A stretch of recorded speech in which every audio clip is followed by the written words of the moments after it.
Somebody once said you can't win anything with kids. They might have been right. Hello, everybody. Welcome back to PES 101, where I'm taking you through the early stages of a Pro Evolution Soccer Master League save, trying to educate those of you who are perhaps new to it or haven't played for a few years as to the ins and outs of the Master League in Pro Evolution Soccer 2021. So, the last time out, we showed you how to start a brand new game, and today we're starting to investigate all of the different options at the top here, starting with team management and youth team. So, we're going to go into negotiations, which is how you find your youth team, and we'll go down to the bottom right here to youth team. That is how you find your youth team. Now, the youth team can be very important for teams of a certain ability. First of all, I've clicked the square button here so that I can sort the list on the left-hand side, and I've clicked over to overall rating and descending order. The reason for that is because I want to see the best players at the very top of the list, and I've not really got much use for a player who's rated 51, even if he's only 16 years old. He's not going to improve enough for me. So that's my first tip for you. If you're going to be using the youth team, make sure that you use the sort function because it will make your life so much easier.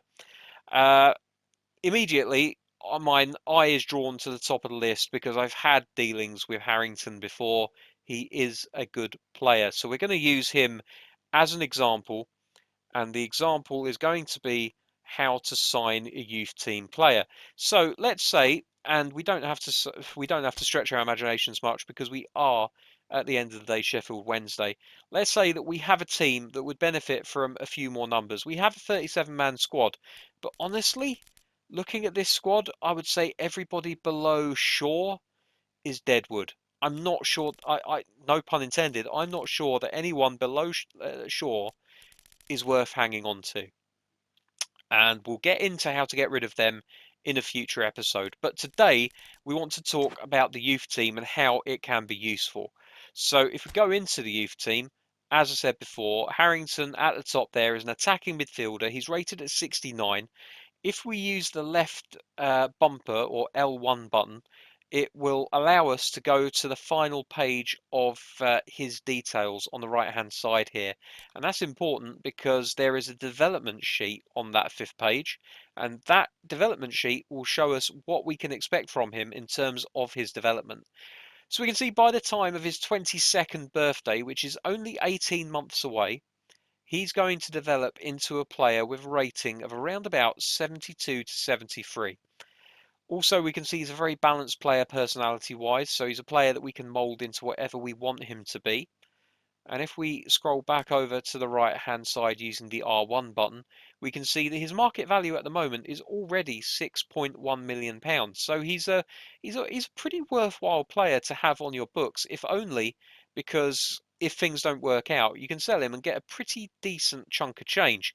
Our transfer budget at the moment is £6.6 million, which is going to make it difficult for us to go out and find any players for the right price that are going to improve our team. So we are going to have to rely somewhat on our youth team. Of course, we will be selling some players, and that will mean that we will have some more money in the bank for us to go out and strengthen further.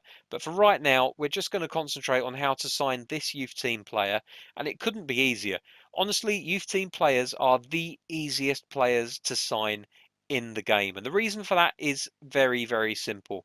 They're already in your team. You just have to give them their salary. He's worth 6.1 million. His first team weekly salary is already defined at £4,500 a week, and I think he's worth it. To be honest with you, I think he's a pretty decent player. If we go back again, looking at his rating of 69, if we go back to our team, you can see that that would put him in the top 17 or 18 players at the club.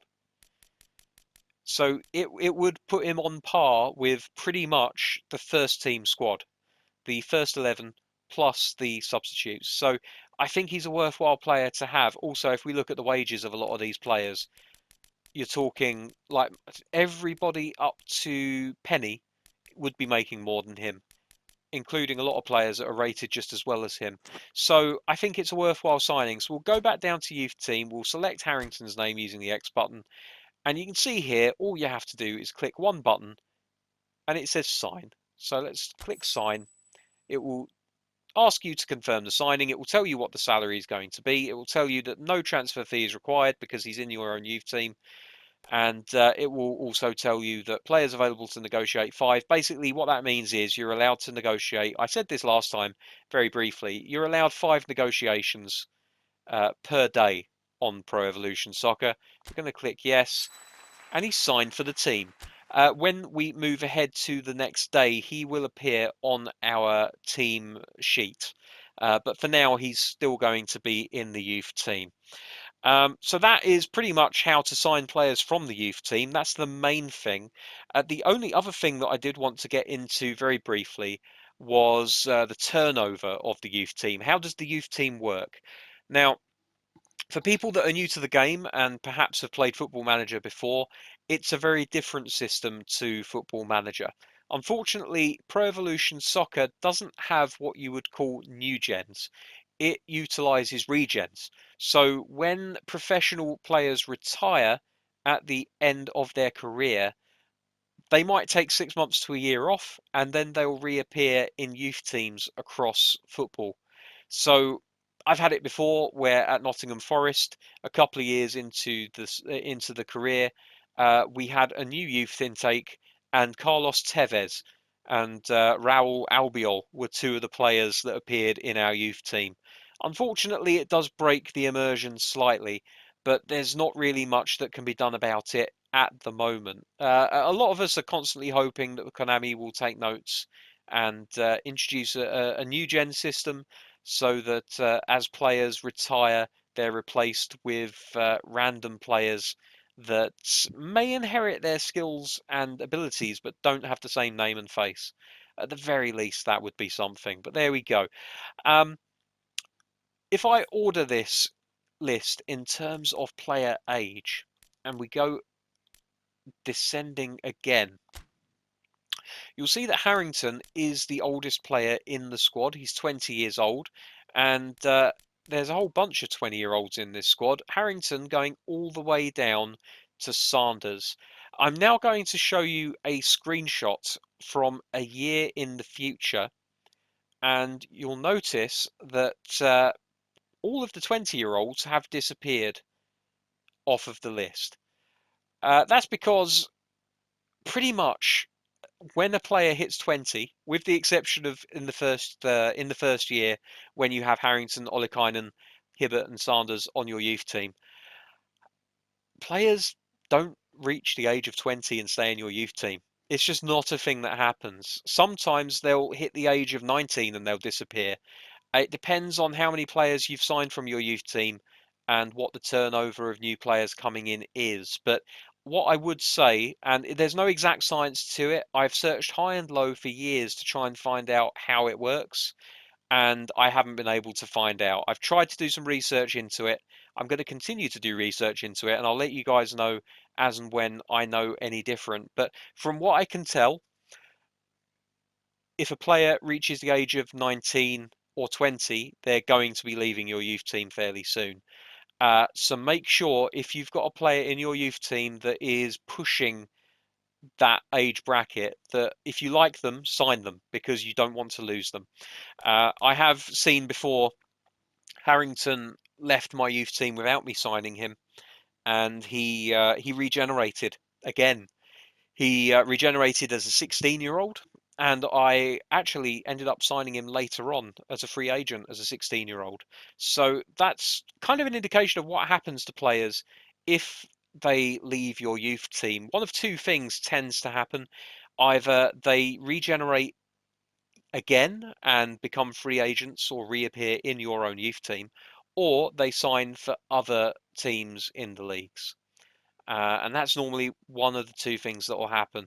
To be honest with you, if you think a player is worthwhile, if you think a player might add something to your team, then I would argue it's well worth signing them up, because worst case scenario, you can sell them on 6 months later and you can make yourself a tidy little profit.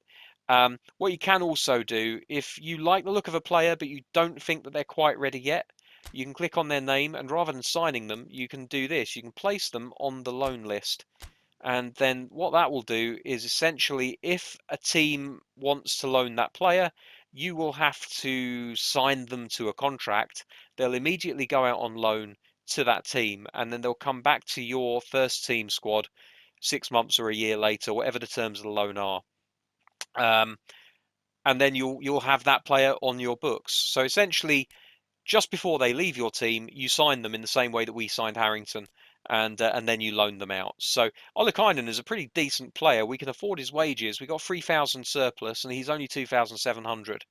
And I think he could develop into a very good player. Looking at the steepness of his development sheet, I think he is a player that could develop with regular game time into a very useful winger, especially for a team of our stature, where most of the team are around about 69 or higher. It looks like he's going to develop into a 69 to 70 rated player by the time he hits 21, 21 and a half. So it's worth putting him on the loan list. Uh, let's go back to ability just very quickly. Overall rating, descending order. So we signed the two best players in our youth team.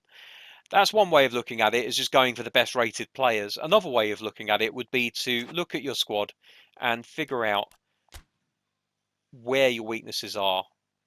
And looking at this, actually, we've got a pretty decent spread of talent in this top 15. We've got three central midfielders, a defensive midfielder, an attacking midfielder, four centre backs, a right back, a couple of centre forwards. Do we have anyone that can play left back? Because we have a right back. We do have a left back. Unfortunately, it's the same guy that can play right back. Do we have another one? Right, we don't have another right back, but we do have a centre back that can play right back. And we have a defensive midfielder that can play right back as well. So part of your job is going to be analysing the team, trying to figure out what your strongest 11 is, and then trying to supplement those players with youth team players or with signings. And that is something that we're going to get into in a later episode, is going to be how to utilise transfers, whether it be loans or permanent transfers, how to sell players, how to buy players.